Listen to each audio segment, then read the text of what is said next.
Many Americans today are uninformed and unsure about America's founding fathers and their original intent for our nation's Constitution. What inspired the writings that founded the most successful nation in all of history? Are there really traces of biblical truth and influence within the Constitution? Or do we have, as many historians now claim, a godless Constitution? Is the United States, as many once believed, a Christian nation? What are the characteristics of such a nation? And is a Christian nation, as many historians now teach, an intolerant and cruel society? Discover the forgotten and astonishing story of our nation's foundation in the American Heritage series. For centuries, Americans were taught a truthful view of history that recognized the godly heroes and moral foundation our nation was founded upon. But in recent years, a new version of history has assaulted the moral and spiritual fiber of our nation, leaving the truth of our past eliminated and forgotten until today. Join historian David Barton and experience the untold story of our nation's history in the American Heritage series. A closer look into our nation's history reveals surprising and irrefutable evidence of the Bible's influence on our founding fathers and our nation's Constitution. But does a biblically inspired Constitution make America a Christian nation? And is there a place for the Bible in today's modern political climate? Discover our nation's godly history in the American Heritage series. America, this is your heritage. The Constitution has produced a real stability and a real prosperity in America that make us quite different from other nations. And that Constitution was framed largely by Christian individuals who used many biblical ideas for what they did in that Constitution. Right. So it's not a secular document. Now we hear that it is. And one of the interesting textbooks I find in use across the nation is this document right here. This little textbook is called The Godless Constitution. Now, that's a fairly interesting title for a book, and it's written by a couple of professors. They go through and say, oh, it is a godless document. This nonsense about being religious people involved or religious ideas involved, it just doesn't happen. But is that a cross there I see on the front of that book? Well, it almost looks like it. It looks like it. But, you know, one of the most interesting aspects of this book is not how many PhDs they have after their name, because they got plenty. It's at the back of the book. These guys, we've got their picture, we have their bio, and at the back of the book, they tell us the sources for their claim, because they claim that it's a godless Constitution. So what they give us here is a note on sources. So now we're looking for all the documentation that proves it's godless.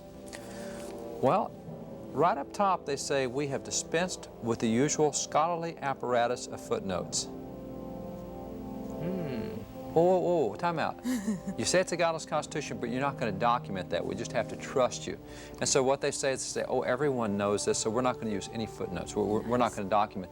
What an amazing thing for an academic textbook to give no sources for their citations except just trust us. We're PhDs. We know what we're talking about. Wow. Now, that's widely used. Most students don't know the difference. They don't know to go ask those guys. No, why do you say that? Why do you say it's godless? Why do you say the founding fathers were atheist, agnostic? Where's your proof? Oh, everybody knows it.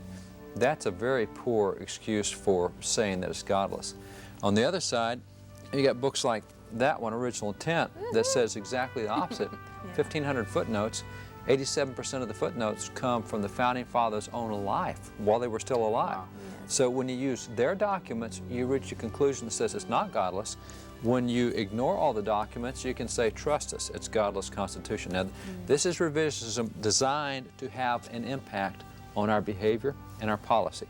So what happens is judges will quote that and say it's a godless Constitution, so you can't have this religious liberty, this religious display, whatever. But that's not based on history. Now, the intellectual side comes in and says, well, if it's not godless, what proof is there that God's involved in it? And there are half a dozen proofs that unequivocally show the Constitution not only is not godless, it is very Christian in its construction orientation. America is now the longest ongoing constitutional republic in the history of the world. Our Constitution was an original and unique American document. It was not a compilation of the best clauses of other constitutions from across the world. No, our Constitution contained ideas that had not before appeared in written constitutions. New and novel practices like the separation of powers and checks and balances. Practices like republicanism. So where did the founders get their specific ideas for this most successful of all constitutions? In an attempt to answer this question, a group of political scientists embarked on an ambitious 10-year project to analyze some 15,000 writings from the founding era. Those writings were examined with the goal of isolating and identifying the specific political sources quoted during the era surrounding the establishment of American government. If the source of the quotes could be identified, then the origin of the founders' political ideas could be determined. From the 15,000 writings selected, the researchers isolated some 3,154 quotations and documented the original sources of those quotes. It turned out that the single most quoted source in the writings of the founding era was the Bible.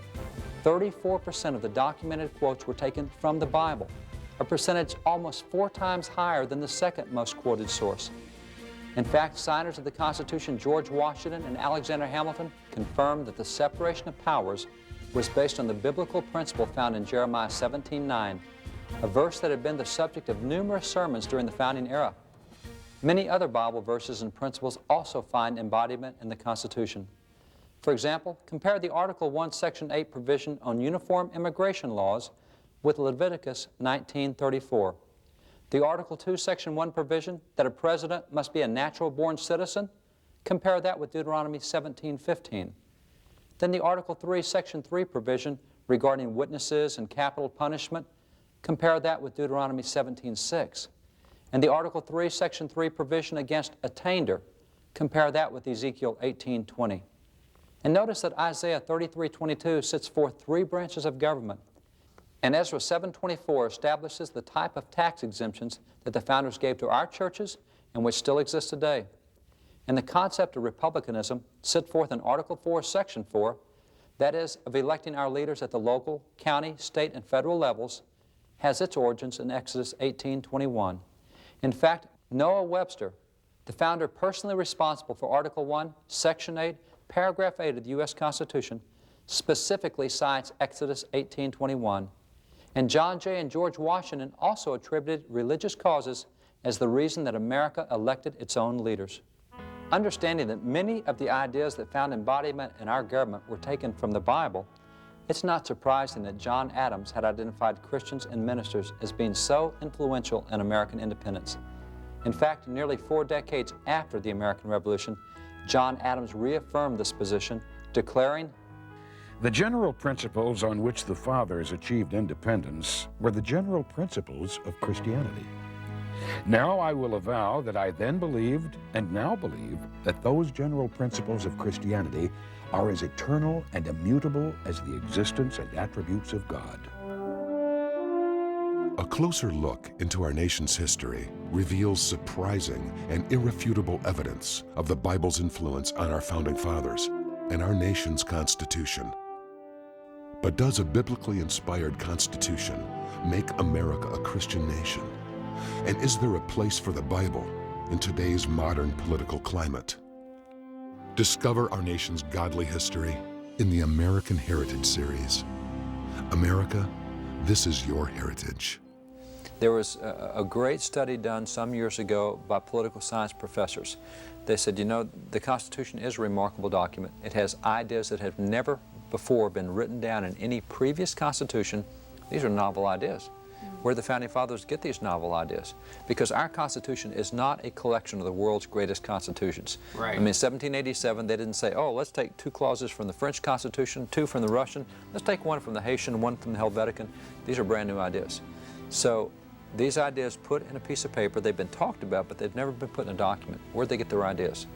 These political science professors determined that if they could collect 15,000 writings out of the founding era, read those writings and see who they quoted, they would know where the founders get their ideas. They'd know where those ideas, their origins. So they took those 15,000 writings, took them a decade to document, but they found 3,154 direct quotes in those documents. They took all of those direct quotes back to their original source, End of a decade, they say, we've studied it, we know where every one of these quotes came from, we know the source. Turned out the #1 most cited source in the founding era when the Constitution was constructed was the Bible. Wow. 34% of all quotes. The next cited source was Montesquieu at 8.3%. So you're talking a 4-time differential between your #1 source, the Bible, and #2, Montesquieu. Then you come to Blackstone at 7.9, then Locke at 2.3, and on down through your sources. So the Bible, far and away, many times over, is the most cited source during the time when the Constitution was written. That's a pretty good indication it's not a godless document. Numbers of other founding fathers and early American political leaders also declared that America was guided by or founded on Christian principles.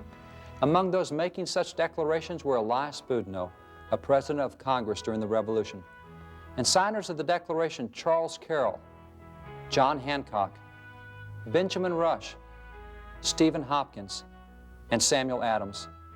Also citing Christian principles as foundational are Constitution signers George Washington, Alexander Hamilton, Rufus King, John Dickinson, and Roger Sherman.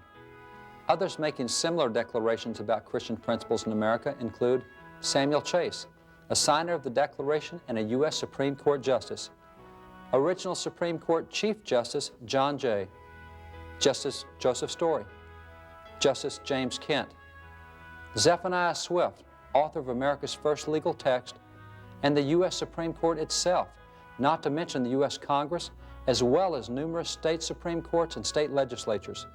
Other famous Americans who claimed that America was a Christian nation or was built on Christian principles included leaders such as General William Eaton, leader of America's first war following the American Revolution, and Daniel Webster, the great defender of the Constitution. U.S. presidents declaring that America was a Christian nation or that it was founded on Christian principles included John Quincy Adams, Abraham Lincoln, Woodrow Wilson, Zachary Taylor, Harry Truman, Andrew Jackson, William McKinley, Herbert Hoover, and Teddy Roosevelt. Educational leaders who taught students in classic American textbooks that Christianity was the basis of our country and its government included notables such as Noah Webster, the schoolmaster to America, Jedediah Morse, the father of American geography, and William McGuffey of the famous McGuffey Readers. All of these and so many more founding fathers, leaders, educators, and official departments of government declared that America was a Christian nation or that it was influenced by or built on Christian principles by Christian leaders. There is an attempt to rewrite history. I think that's a theme inside of the episodes that we have put together. There is a thematic element that revisionism or a revisionist is attempting to either completely walk away from documentation or to cite very few small examples and make it seem like they're painting all of the of the founding fathers the same brush. So ultimately, original intent and some of the works that prove, you go back to the original documents, to the original words, to the original founding fathers' own writings, and we're finding something 180 degrees that we were taught in school. And what they do with revisionism is not just get things wrong. One of the greatest forms of revisionism is omission. And that's really hard to identify. I mean, if you have a textbook that says Abraham Lincoln dropped a nuclear weapon on Korea to end World War I, we'd all say, that's wrong. That's wrong on 4 counts. But if you have a textbook that doesn't even mention Abraham Lincoln, then you don't notice that. Right. What's not there, you have a tendency not to see. That's one of the greatest forms of revisionism, is simply not to talk about certain elements that had been so significant for so long. Wow. Now, you do get some revisionism in textbooks like this. It says it's a godless constitution. That is a rewriting of what's there. But then you also simply get textbooks that don't talk anything about any founding father, about faith or lack of faith, that they're just silent. And that is the worst form of insult, is to be ignored. And that's what we've done with large portions of American history, simply ignore it. We simply don't talk about it. And that's just as substantial a form of revisionism as is absolutely saying something wrong and rewriting it and making it into something it never said. So that's a form that we have to deal with. But that omission is what causes us not to know the reasons that the Constitution really is not a godless document. A closer look into our nation's history reveals surprising and irrefutable evidence of the Bible's influence on our founding fathers and our nation's Constitution. But does a biblically inspired Constitution make America a Christian nation? And is there a place for the Bible in today's modern political climate? Discover our nation's godly history in the American Heritage series. America, this is your heritage. The number one source of the quotes, help me understand it again. So just help me.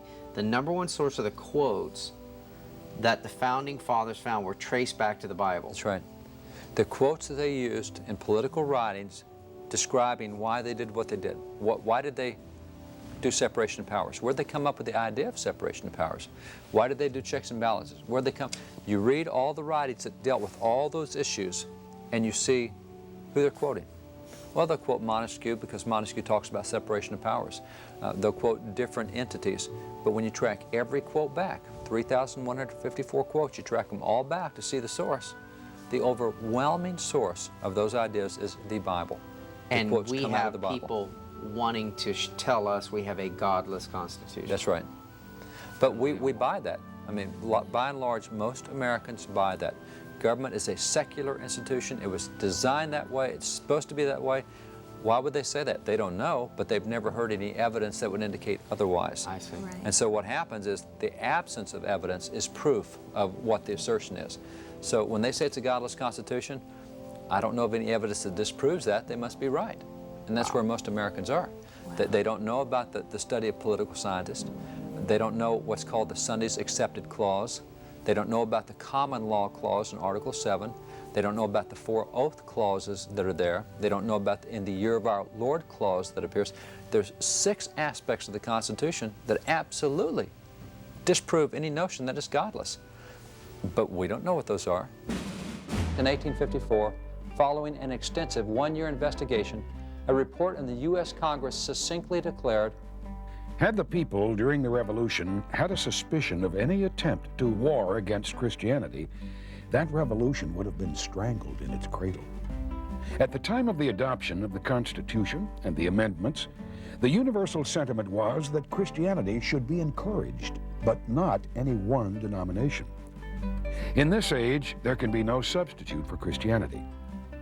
That was the religion of the founders of the Republic, and they expected it to remain the religion of their descendants.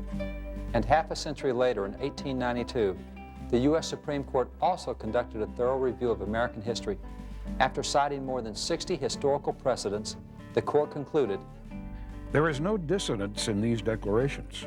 There is a universal language pervading them all, having one meaning. They affirm and reaffirm that this is a religious nation. This is a Christian nation. Most folks have never heard of major portions of the Constitution.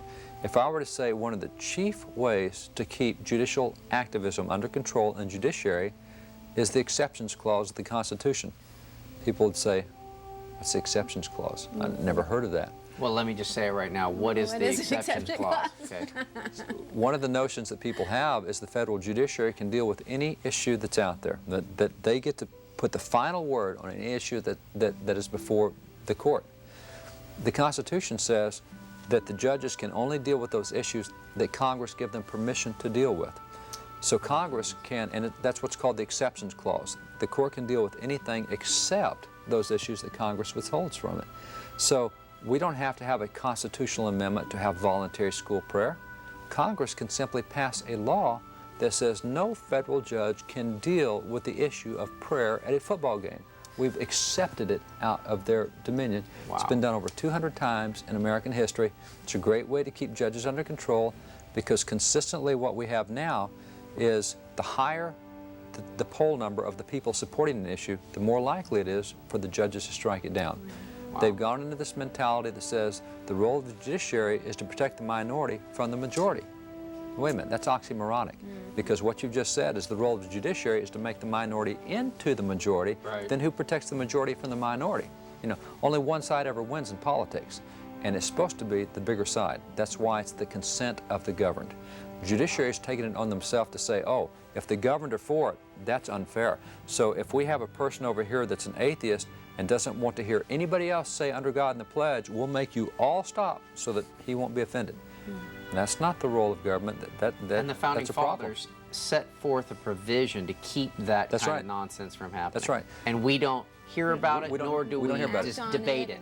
Do you know, the Constitution is such an easy document. It is a short document. You can sit down, you can read it in a half an hour. It's just not a hard document to read. Most Americans have never read it even once in their life. In the period of time it takes to watch a sitcom, you could read the Constitution and know what that document says. But we rely on media to tell us what it says. We rely on law professors. We rely on guys like this to tell us what it says. Yeah. If we read it for ourselves, it's a no-brainer. It's a very easy thing. A closer look into our nation's history reveals surprising and irrefutable evidence of the Bible's influence on our founding fathers and our nation's Constitution. But does a biblically inspired Constitution make America a Christian nation? And is there a place for the Bible in today's modern political climate? Discover our nation's godly history in the American Heritage series. America, this is your heritage. It was because of our strong Christian faith that our founders were so willing to welcome those of other faiths to America. Our founders knew the truth of Christianity, and they believed that Christianity would prevail on its own merits without the need for force or coercion. As explained by Thomas Jefferson, truth can stand by itself.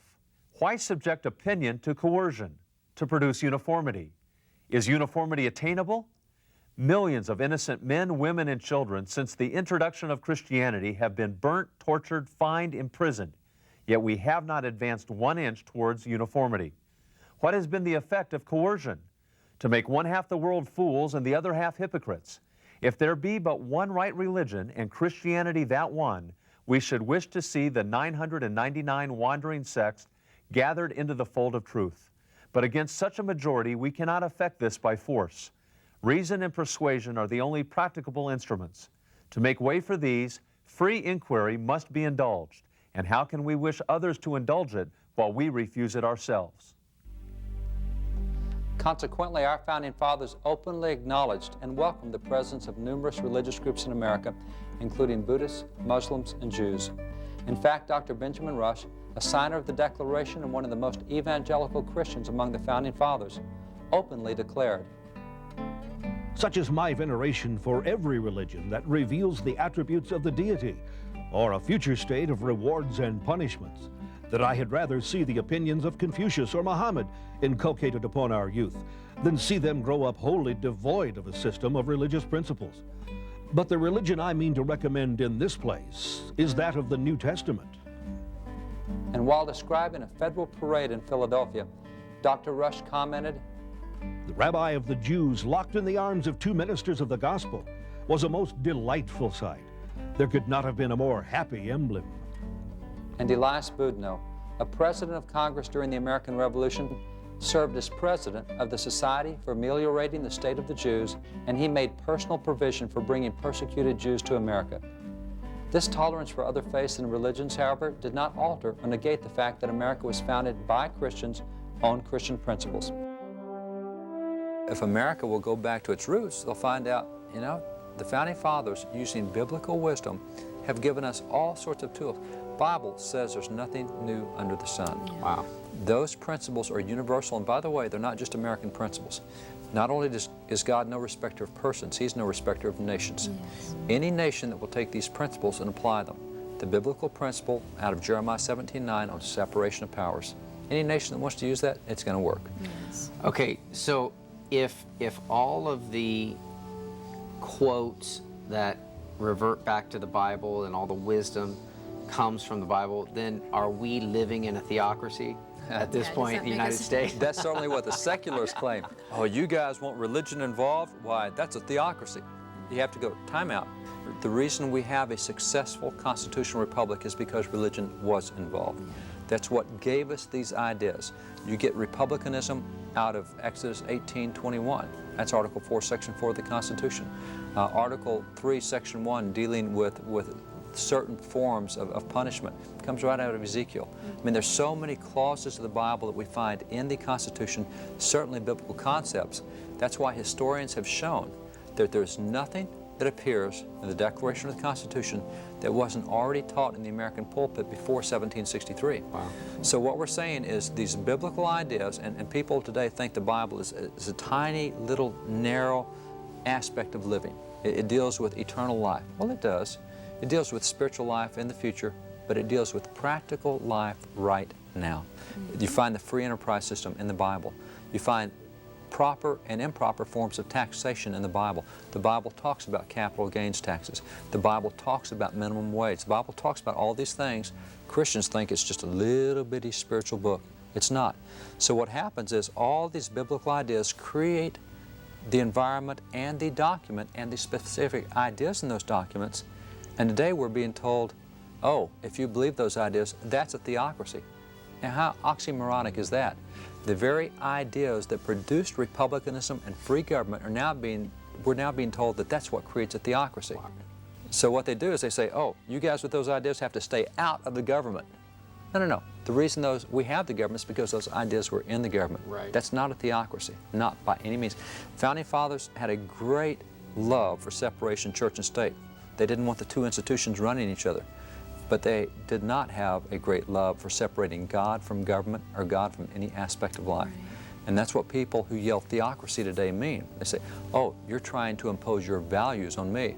Well, the value that says don't kill is a biblical value. You're right, I'm trying to impose that on you. Correct. But that doesn't make it a theocracy because there are certain sets of values to which society adheres that we choose to use as our standard of living. That's not a theocracy. Right. A theocracy is when you get one person who rules in the name of God above all other wills. That's the divine right of kings. There's nobody in America that wants a theocracy. So the nonsense that if you say religion's involved in government, you're establishing a theocracy, it's meant to scare people of faith from being involved. It's an intimidation phrase. That's all. For more information on the American Heritage Series or to find books and other resources, visit wallbuilders.com. Through the American Heritage Series, renowned historian David Barton communicates our nation's forgotten, godly foundations and encourages us to once again view history through a truthful lens. For only when we recognize and embrace God's hand in our history can America become all that it was intended to be. Through Wall Builders, historian David Barton seeks to rebuild the walls of America's unique religious, moral, and constitutional heritage by educating the public and encouraging people of faith to become active in strengthening America's great foundations. For more information on how you can become involved, visit wallbuilders.com.